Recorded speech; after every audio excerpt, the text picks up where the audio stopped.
The Sacramento Kings offseason truly begins this week with Thursday night's NBA draft. And before the ball really gets rolling, I'm going to share with you my full predictions for how this offseason is going to go for the Sacramento Kings. Plus, with Bradley Beal choosing the Phoenix Suns over a reported Sacramento Kings deal, do the Kings now have to counter or somewhat match what the Phoenix Suns and other Western Conference teams are doing? Let's discuss right here on Locked On Kings. You are Locked On Kings, your daily Sacramento Kings podcast, part of the Locked On Podcast Network, your team every day. And now, ladies and gentlemen, it is that time for another episode of Locked On Kings. Hello and welcome into Locked On Kings, your podcast hub for Sacramento Kings coverage all offseason long. Today's episode is brought to you by PrizePicks. First-time users can receive a 100% instant deposit match up to $100 with promo code Locked On. That's PrizePicks.com, promo code Locked On. My name is Matt George. I have the privilege of being your host here. I'm a Sacramento sports reporter and producer for ABC 10 News. It's draft week. Normally, it's more exciting and nerve-wracking than it is this year, but the Kings are in an enjoyable position, right? Because, of course, they're trying to get better, but they're in an offseason where they're coming off of a playoff appearance. The playoff drought is behind them. We're not looking at this draft as another chance for the Kings to find a savior who could turn this franchise around. The franchise has been turned around, and now with the 24th overall pick in the draft, the Kings are looking for a piece that helps them accomplish their new goal of going from good playoff team to great championship contender. Maybe they can accomplish that this offseason. Maybe they can't. And one of the things we're going to talk about is the significance and importance of timing. I'm going to get into that more later on in the show. Is it better timing-wise for the Sacramento Kings to go for it now, or can they afford to wait and be a little more patient and trust in this core's development while other teams like the Phoenix Suns, real super teams and championship contenders, make their all-in moves to try and make it to the finals and secure a Larry O'Brien trophy? So we're going to get into all of that, but I'm going to start with my off-season predictions. And I wrote down a bunch of things, and this hasn't been just a list that I compiled today. I've been slowly jotting down like what I believe is going to happen, or the moves that maybe I would make, or the moves that I think Monte McNair and the Kings front office is most likely to make this offseason based off of my opinion and what I feel the Kings timetable is, based off of my limited knowledge of how Monte McNair and this front office works. I've gotten some things right in the past, right? I was all over the Keegan Murray pick last year. It's clearly, I in the front office saw eye to eye with that, although I'm not going to claim to have known way ahead of time that the Kings were going for Keegan Murray. I just liked Keegan. Clearly, the Kings front office liked Keegan. I'm not claiming to be any kind of Nostradamus or anything like that when it comes to knowing what the Sacramento Kings front office is going to do. Just based off of my ideas of the situation, where the Kings are at, this front office, I put together a list of predictions or moves or what I think is going to happen for this offseason. And it starts with, and I've already shared this before, I believe I would feel very, very confident in the Sacramento Kings not trading the 24th overall pick in Thursday night's draft. I feel very certain that the Kings are going to actually make a selection with this pick, and I'll tell you why. It all has to do with money. It all has to do with contract status. And the reality is the Sacramento Kings have to look forward and forecast their financial future as well as try and handle the moves that they're making today. Monte McNair has been very consistent since day one he came in here to Sacramento, and he shared that he wants to maintain maximum flexibility. Now, we always assumed that meant cap space, cap flexibility, the ability to take on players or make moves for players when they come available, like this Bradley Beal sweepstakes that just happened, while also not handcuffing yourself and locking yourself into maybe a luxury tax situation where the Kings are overpaying or paying penalties on a team that might not be a true championship contender. Like, if you're paying top dollar, you want to make sure you're in that championship group. The Kings aren't there yet. They have to earn their way there, so why would they pay like they are one right now?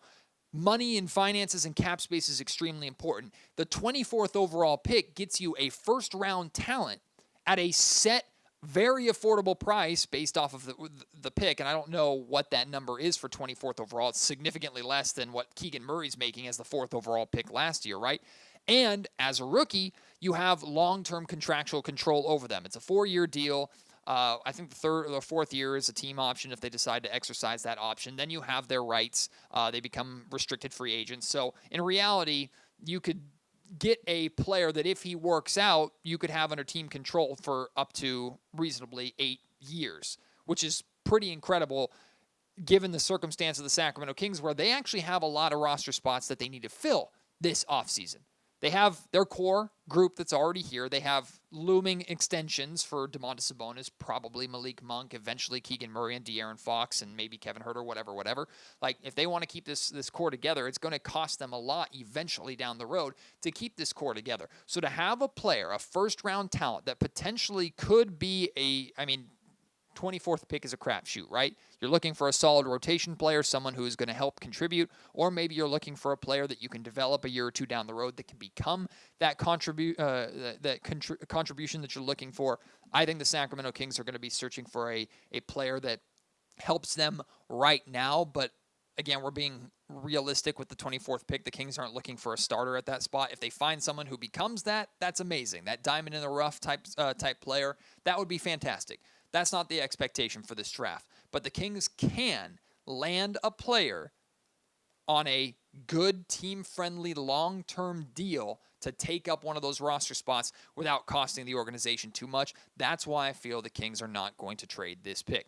So who are the Kings going to select with this pick then? Well, I am saying the Kings are going to select Indiana power forward Trayce Jackson Davis. He is someone who reportedly has been here in Sacramento for workouts in the past. He is a forward. There's questions about his shooting, but he is able to score around the rim. He fills a need for the Sacramento Kings team. Decent rebounder, decent defense as well. I think Trayce Jackson Davis, if he's there, would be a great pick for the Sacramento Kings. I know a lot of Kings fans are also starting to do a little more research into what Jackson Davis brings and are starting to like him. And I've done podcasts already this offseason talking to different draft analysts about Jackson Davis.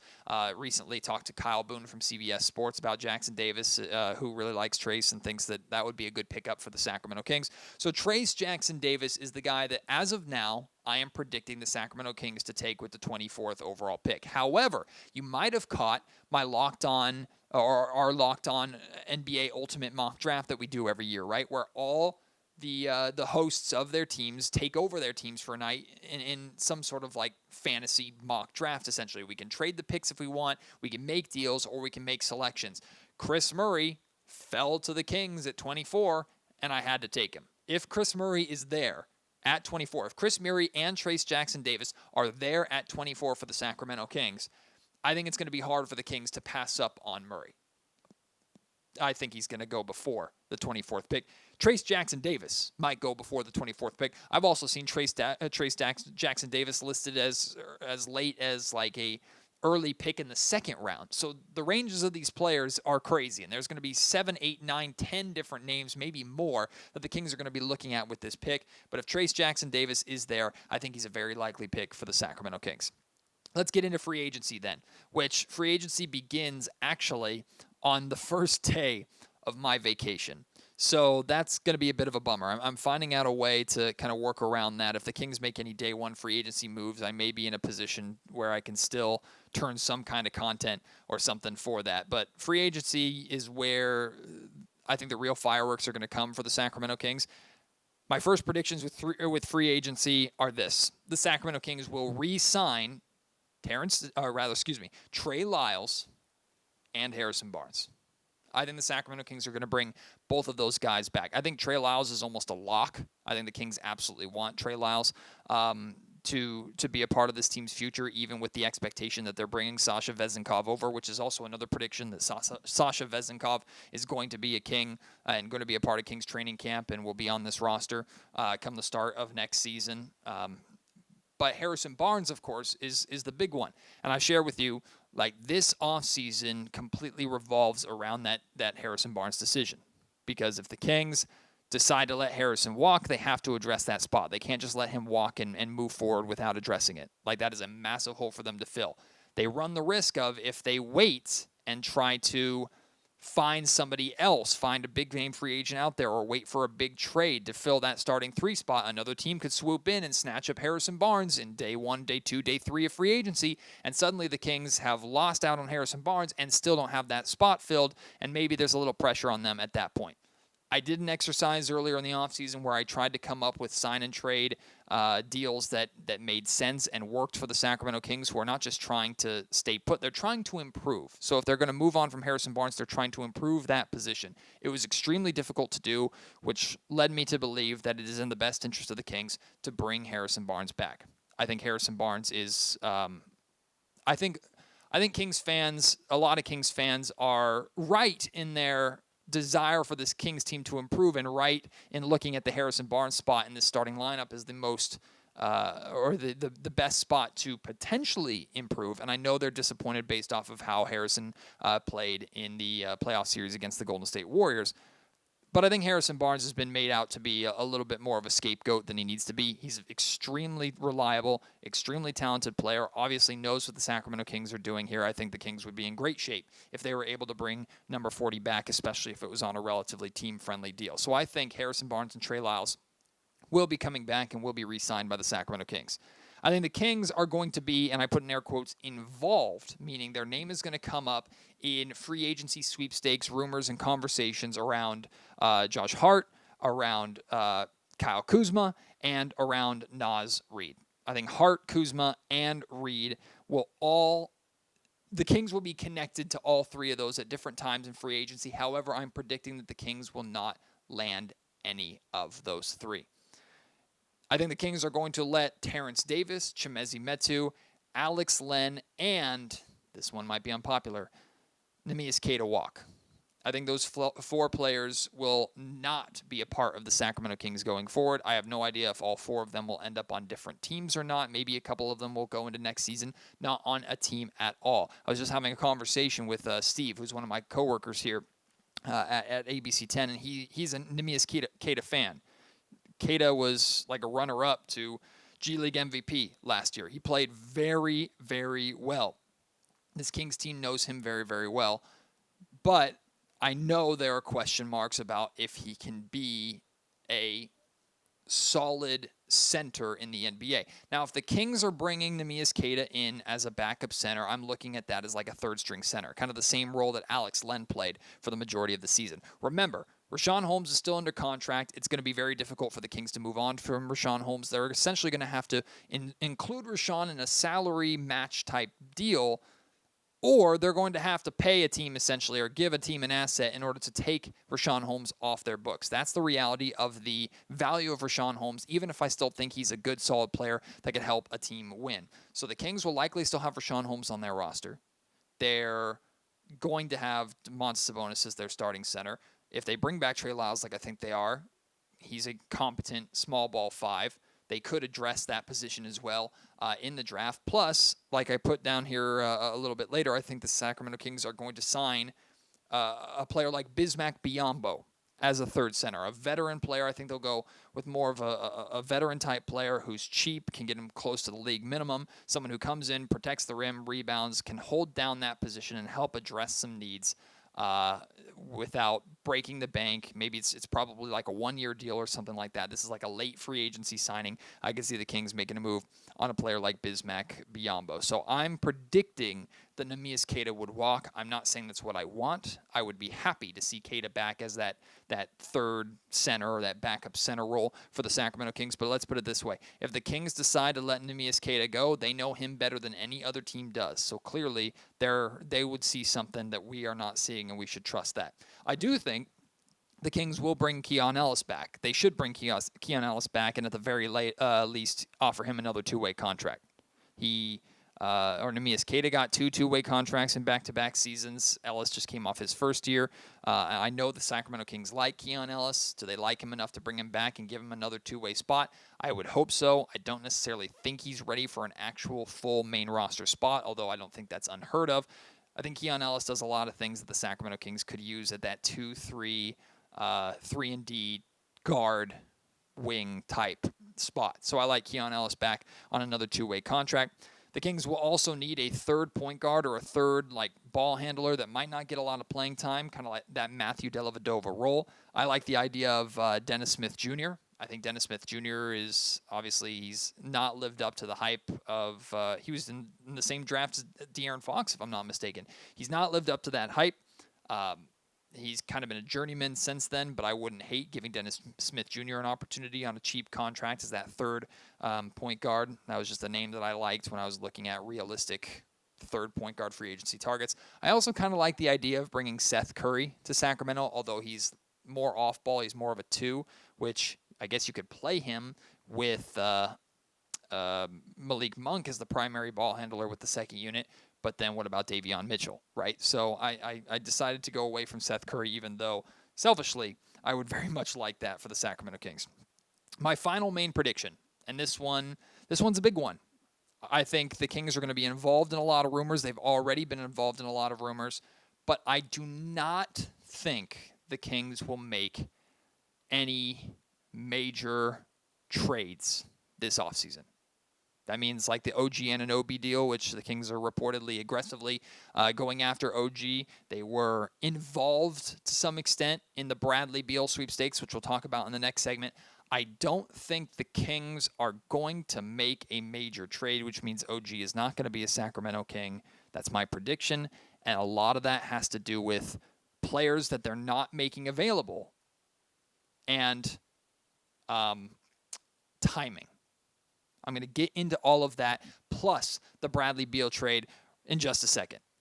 Today's episode of the Locked On Kings podcast is brought to you by Ibotta. We're all throwing our money at something, whether it's supplies and stuff for the kids, a new house project, the list goes on and on. Even your basic groceries. It's time to stop spending hard-earned money without getting anything in return. That's why you should check out Ibotta. You can earn cash back on every shopping trip. Ibotta gives you cash back on hundreds of grocery items, from produce to personal care to pantry goods. Even you can link your loyalty account or upload your receipt after you shop and get your cash back. The average Ibotta user earns $120 a year in real cash back. That could cover the cost of an entire shopping trip. You could use that cash back to buy a flight to wherever vacation you're going on, whatever it may be. It's $120 on average a year that you can save, and there's even more on top of that you can earn. Ibotta gives you real cash back, not points. Other apps will give you points towards certain stores or marketplaces or very specific things. Ibotta is cash in your pocket that you can use for anything. You can earn cash back on hundreds of online brands and retailers too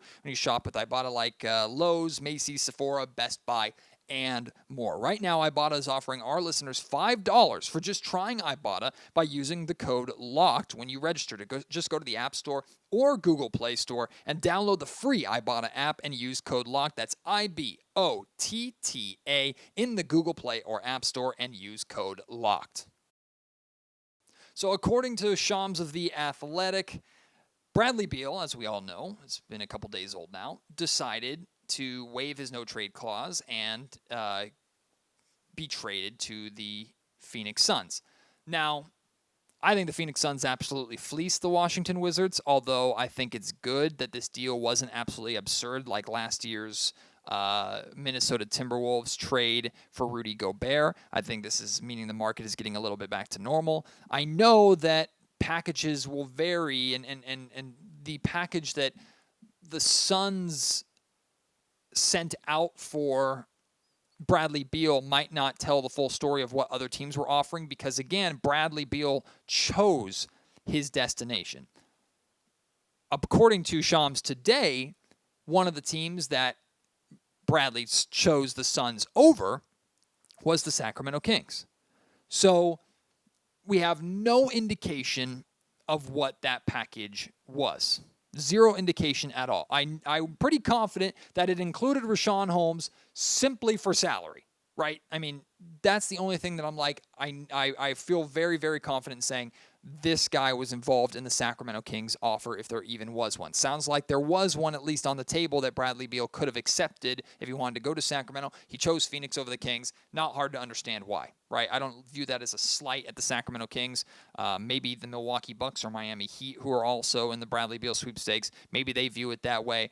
From the Kings' perspective, I don't view that as a slight. It makes sense why he would choose to play with Booker and Durant and that Phoenix Suns super team that they're building over there, even though I have questions about that team, and I'll get back to that in just a second. David Aldridge did report that Keegan Murray's name was brought up as an asking price from the Washington Wizards, to which the Sacramento Kings said no, or said that they're not interested. And I love this. And this is one of the major reasons why I don't think a deal is going to happen this offseason, because the Sacramento Kings are not trading Keegan Murray, right? Now, Matt, how could you say that? Because a lot of us would have said the Sacramento Kings are not trading Tyrese Halliburton, and look what they did in the Domantas Sabonis trade. I get your point. I'm not saying the Kings are in no way, shape, or form they would ever move on from Keegan Murray. I mean, a realistic deal in place, the Kings are not going to move Keegan Murray for, unless the Kings are trading Keegan Murray as the main piece of a package that is landing them a star. They're not trading Keegan. The reason for that, as I've talked about before, the Kings view Keegan Murray as a future All-Star. They think Keegan Murray is going to be an All-Star. They think Keegan Murray is going to be the third man of a Sacramento Kings, Fox, Sabonis, Murray, big three that will help this team win a championship or two one day. That's how they view Keegan Murray. They might be overselling him or thinking too much or too highly of him. Only time will tell, but that's what they view at this point. So that means they're only going to trade Keegan for a player that they feel can fill that role sooner and better than Keegan Murray can. That's why, in the case of the OG Anunoby trade, I don't think that trade is going to happen, because if I'm the Toronto Raptors, the first player I'm asking for in the OG trade is Keegan Murray. The first player the Washington Wizards asked for, or should have asked for in this Bradley Beal trade, was Keegan Murray. They're not trading Keegan unless they're getting a star in return, which you could argue Bradley Beal is more of a star today, of course, than Keegan Murray is, but there's questions about how much money he's being paid and yada, yada, yada. Keegan Murray's cheaper. The finances, like we talked about in the last segment. A lot of things go into it. I'm very happy the Kings are not making Keegan Murray available. I'm very happy the Kings don't want to trade Keegan Murray. I'm not surprised by that. I've been telling you that. I've been preaching that here on Locked On Kings for the better part of a year. And you know, of course, how high I am on Keegan Murray. So maybe there's a little bit of bias to that.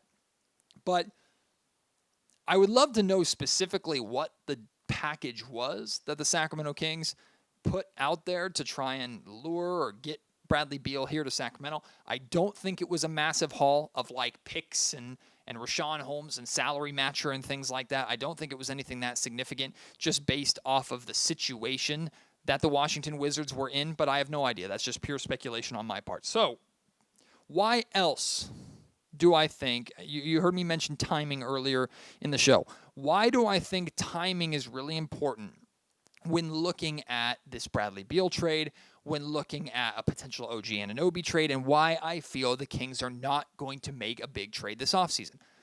Because time, believe it or not, is on the Sacramento Kings side. Monte McNair just signed an extension. He's secure in his job. The Sacramento Kings made it back to the playoffs with a core of players that averaged the age of like 24, 25, 26 years old.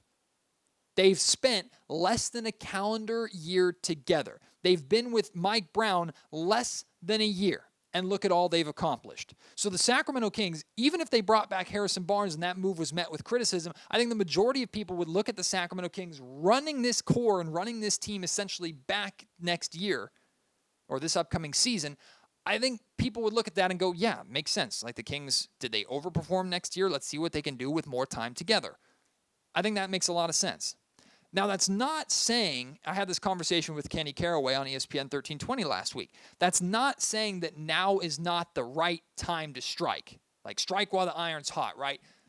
The Kings this might be the ideal time for Monte McNair to make another move to vault this team from playoff team to contender status. This might be the right time, but you need both the right time and the right deal. You can't have the right time and wrong deal, or the right deal and the wrong time. So maybe this is the right time for the Kings to go for it, but the right deal has to be there. And involving Keegan Murray in an OG Anunoby trade, in my opinion, or going out and trying to trade for Bradley Beal, even if he's the star that's suddenly available but is paid way too much money over the next 3-4 years, that's not the right deal, in my opinion. Time is on the Sacramento Kings side. While teams like the Phoenix Suns are clearly going all in, other teams in the West are going to continue to go all in. There are going to be teams in the East that are going to continue to go all in. The Kings, while they're trying to, again, get to that contender status and would love to get to that status next season, they don't have to. The Phoenix Suns have to win right now. They have Durant. They have Booker. They've sold the rest of that team away or traded the rest of that team away. They have absolutely no depth. They still have someone who's not happy in their position in DeAndre Ayton. They just got Frank Vogel as a new head coach. There are massive question marks with that Phoenix Suns team, but there is full pressure on them right now building a super team to win immediately. If they don't, they're complete failures, and that was before the Bradley Beal trade. The Kings don't have to win right now or it's a complete failure. Time is on their side. They just need to keep building and developing and growing together. Take that into account when looking at potential trades this offseason. There are going to be teams that are more desperate than the Sacramento Kings are, where they might be willing to overpay or make a dumb move or pay significantly more for a big-name free agent or trade significantly more future draft compensation to lure OG Anunoby out of the Toronto Raptors organization. I have no idea. The Kings are in a position where they don't have to throw everything at the wall right now. Maybe they still do because the right move is there. Maybe the OG Anunoby deal ends up being the right move if they don't have to trade Keegan Murray and OG can be that Harrison Barnes replacement. But then we're talking the Kings likely have to add at least two future first-round picks in addition to maybe a Harrison Barnes sign and trade. I have no idea to make that deal work. But like the Bradley Beal trade, like we talked about, that was never, in my opinion, the right deal for the Sacramento Kings, even if they put a package together that Bradley Beal chose the Suns over. So I think the Kings are in a good position right now. I think the Kings can sit tight if they have to. They're not going to look to sit tight and want to sit tight, but if they run this team back next season without making a major splash trade this offseason, I think they're fine. It's maybe a little less exciting. Maybe some of us fans are disappointed. Maybe it's a little more boring and we're nervous that the Kings aren't going to improve while other teams are improving. I get that concern. But the Kings aren't in a desperate position like other teams are.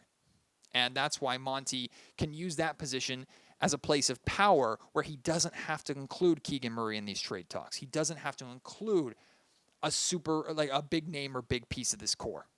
He could even be that way with not wanting to trade Davion Mitchell because he does not have to at this point in time. That's a good position for him to be in. Like I said at the top of the show, today's episode of the Locked On Kings podcast is also brought to you by PrizePicks. PrizePicks is the #1 way to play daily fantasy sports. The way it works is you pick 2 to 5 players and the over or under of their projected scoring totals for that night. They have this for the NBA and WNBA, of course.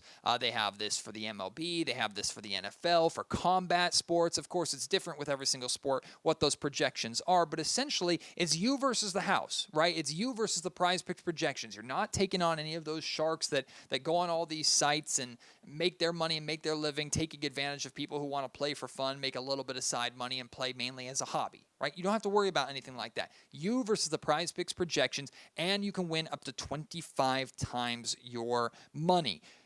Entries can be made in 60 seconds or less. It's super easy to do so. They offer safe and fast withdrawals, currently operational in over 30 states and in Canada. Download the PrizePicks app or go to prizepicks.com to sign up and play daily fantasy sports. First-time users can receive a 100% instant deposit match up to $100 with promo code LOCKEDON. That means you deposit $100, you get $100 instantly. You deposit $50, you get $50 instantly, doubling your money right away. It's more money for you to continue to make money on PrizePicks, the #1 way to play daily fantasy sports. So what are your predictions for the Sacramento Kings offseason? What do you think about Bradley Beal choosing to go to the Phoenix Suns? Do you feel that the Kings have to counter, or do you agree with me that their time is on their side? How are you feeling on the situation? I'm not saying I'm always right. I'm just saying that's my feeling on the situation. Maybe you agree. Maybe you disagree. Either way, let's discuss it. At MattGeorgeSack on Twitter. You can email me, mattgeorgesports@gmail.com, and leave your thoughts in the YouTube comment section down below. Pretty cool thing I'm doing tomorrow morning, and I hope you're listening to this in time. I'm going to be partnering with Bleacher Report. I'm going to be doing a 30-minute show discussing potential trades that the Sacramento Kings can make and the trade market for the Kings ahead of the NBA draft. It's going to be a 30-minute live show that I'm doing on Bleacher Report. You can find it on the Kings stream on bleacherreport.com or the Bleacher Report app, but please join me there. It would be really cool to have a big Locked On Kings audience follow me over and be a part of that show and that stream. So I hope you will join me there. Also, on tomorrow's Locked On Kings podcast, I'm scheduled to have Howard Beck back with me. We're going to talk about that Bradley Beal trade. We're going to talk about the OG Anunoby sweepstakes. We're going to talk about if the Sacramento Kings should be patient or should go for it right now. Howard's going to be able to provide some excellent national perspective on the position that the Sacramento Kings are in there. Of course, Thursday is the draft. I will be at the Golden One Center in the Sacramento Kings practice facility watching the draft. I will be there covering it for ABC 10. We'll speak with Monty McNair in a press conference after the draft, so we'll see what the Kings do with the 24th pick and their 2 second-round picks. It's going to be a busy week here on Locked On Kings. I hope you will join me for all of it and then some. Appreciate your support. Can't wait to have you join me on the next episode. Until then, my name is Matt George. You have been listening to the Locked On Kings podcast, part of the Locked On Podcast Network.